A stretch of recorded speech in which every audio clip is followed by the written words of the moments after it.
I want to start with the thing that still makes me check the locks on my windows every single night. And then I'll tell you how I got there. Because if I tell it in order, you'll spend the whole time wondering why my mom didn't notice. And the not noticing is the point. The point is this. We lived next door to a man who was slowly testing the boundaries of our house, and we never knew he was inside until it was almost too late. Let me back up. My name is Petra. In 1984, I was 11 years old. My single mom, my 9-year-old sister, my 6-year-old brother, and I moved into a beautiful 80-year-old craftsman house.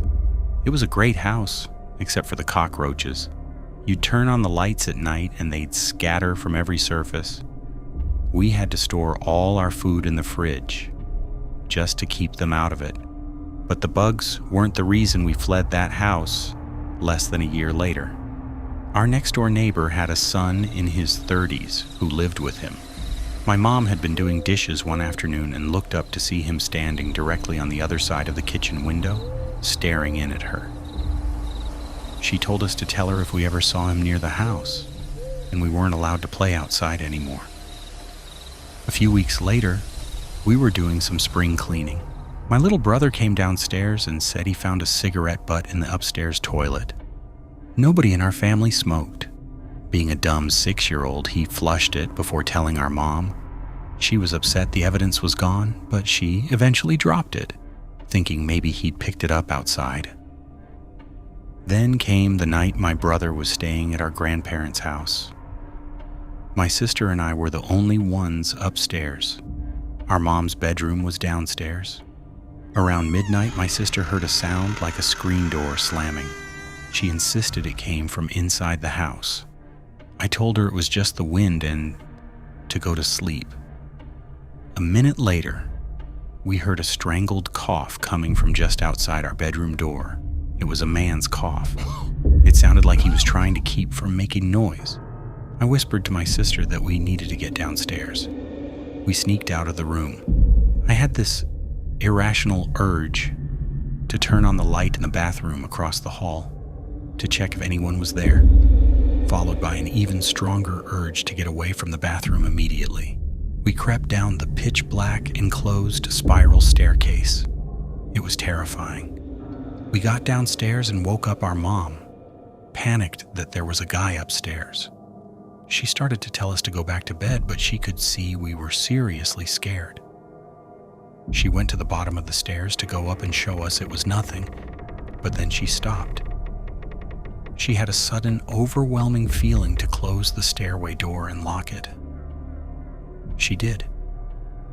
She called the cops. They found nothing and didn't take us seriously. The next day, she called a detective friend to inspect the house. Remembering the cigarette butt, he looked at the upstairs bathroom window. It was a high, narrow window just wide enough for a person. It swung up on hinges. When he let it drop, it sounded exactly like a screen door slamming. He told us the locks were useless and we needed to get out immediately. We moved into my grandparents' house that day. Years later, my mom finally told me the rest of the story, the part she had kept hidden. She told me about the time she woke up in the middle of the night to see the neighbor's son standing over her bed. She told me about the time she woke up feeling like she was suffocating, trying to pull a cloth smelling of chemicals off her face. She had convinced herself they were just nightmares. A few years after we moved out, we heard the neighbor's son was arrested for attempted murder. I still wonder what would have happened if I had turned on that bathroom light.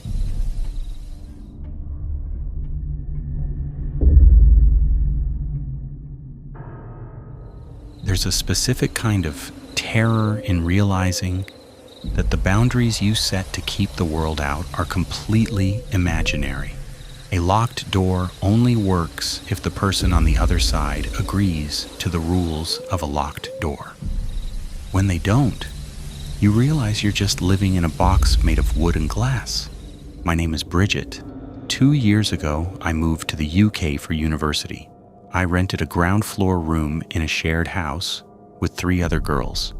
The house had a small enclosed backyard, surrounded by a high brick wall.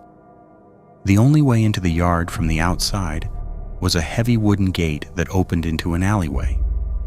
The latch was broken, so we kept it tied shut with thick nylon string. The neighbors next door were a problem from day one.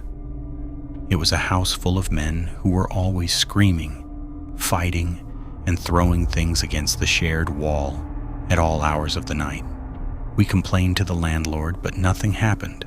We just learned to sleep through the noise. One afternoon in November, I went out to the backyard to read. I noticed the wooden gate was wide open. The nylon strings hadn't just come untied. They had been sliced clean through with a blade. I assumed one of my flatmates had cut them to take the trash bins out and forgot to replace them. I tied the gate shut with new string, went back inside and didn't think about it again. That was my first mistake. I rationalized something that shouldn't have been rationalized. A week later, my boyfriend, Dex, was staying over. My room was at the back of the house, with a large window facing the yard. I always slept with the window cracked open a few inches because the radiator in my room was broken and blasted heat constantly. Around 3 a.m., Dex shook me awake. He's a heavy sleeper, so the fact that he was awake instantly put me on edge. He put a hand over my mouth and pointed toward the window. The backyard was pitch black, but I could hear it. Footsteps. Slow, deliberate footsteps crunching on the dead leaves just outside my window. We froze. The curtains were drawn so whoever was out there couldn't see us, but they were close enough that I could hear them breathing. It was a wet, ragged sound. Then the wooden gate at the back of the yard slammed shut with a massive bang. Someone had just come into the yard, and someone else had closed the gate behind them. They were inside the walls. We heard the handle of the back door rattle, softly at first, testing the lock, then harder. The door held. The footsteps moved away from the door and stopped directly outside my window. Mark and I slid out of bed, moving silently across the floor, grabbing our phones and clothes. We didn't speak. We didn't breathe. Then the window began to slide upward. The screech of the metal track sounded like a siren in the quiet room. A hand, thick and covered in dirt, gripped the windowsill. A voice muttered something in a language I didn't recognize, low and urgent. We didn't wait to see the face. We bolted. We sprinted out of the bedroom, down the hall, and out the front door into the freezing street. I called the police while Dex called my flatmates, telling them to lock their bedroom doors and hide. The police station was only 3 streets away. They arrived in under 4 minutes. They caught one of the men trying to climb back over the brick wall. The other had already fled down the alley.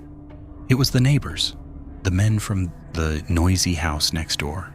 When the police searched the neighbor's house, they found a massive quantity of heroin and meth. But that wasn't what made my knees buckle when the officer told me. When they arrested the man climbing the wall outside my window, he wasn't carrying burglary tools. He didn't have a crowbar or a lockpick. He was carrying a 10-inch kitchen knife. I had never spoken to these men. I had never interacted with them. I don't know what they wanted or why they chose my window, but I know that if Mark hadn't woken up, I would have been asleep in that bed when a man with a 10-inch blade climbed through the glass.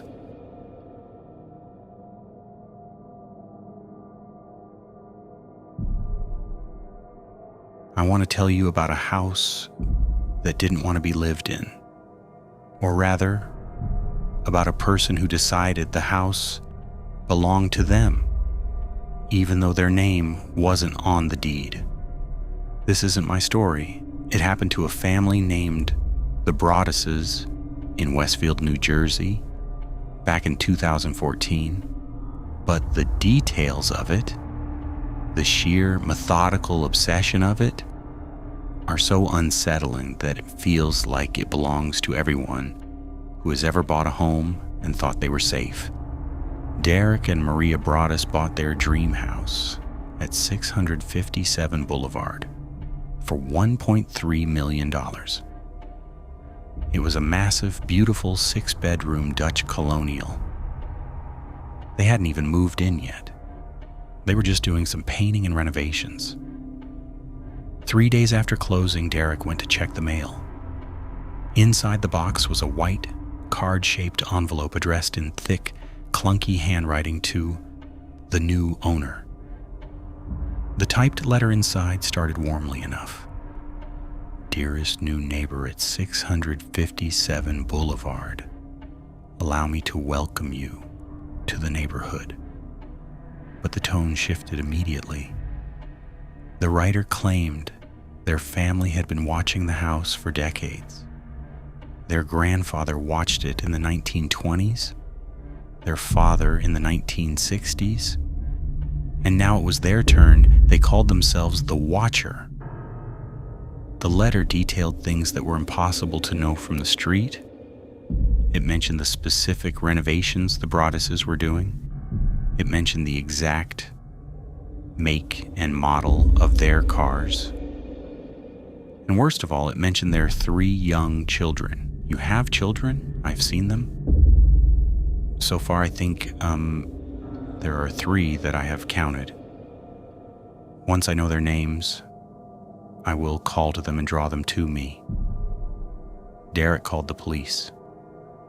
They investigated the neighbors but found nothing. The Broadduses tried to keep the renovations going, hoping it was just a sick prank. 2 weeks later, a second letter arrived. This one was worse. The Watcher knew the children's names. They knew which child used an easel on the enclosed porch. They knew the layout of the house perfectly. Will the young blood play in the basement? Or are they too afraid to go down there alone? I would be very afraid if I were them. It is far away from the rest of the house. If you were upstairs, you would never hear them scream. The Broadduses stopped bringing their kids to the house. They stopped going at night. They hired private investigators, former FBI profilers, and forensic linguists. They set up hidden cameras. They spent nights crouched in the dark, watching the street through the windows, trying to catch whoever was watching them. They found nothing. The police found nothing. The DNA on the envelopes led nowhere. A third letter arrived. Where have you gone to? 657 Boulevard is missing you. The Broadduses never moved in. They couldn't. How do you put your children to sleep in a house when you know someone in the dark knows exactly which room they're in? They tried to sell the house, but the letters had become public knowledge. No one wanted to buy a stalked home. They were trapped, paying a massive mortgage on a house they were too terrified to enter.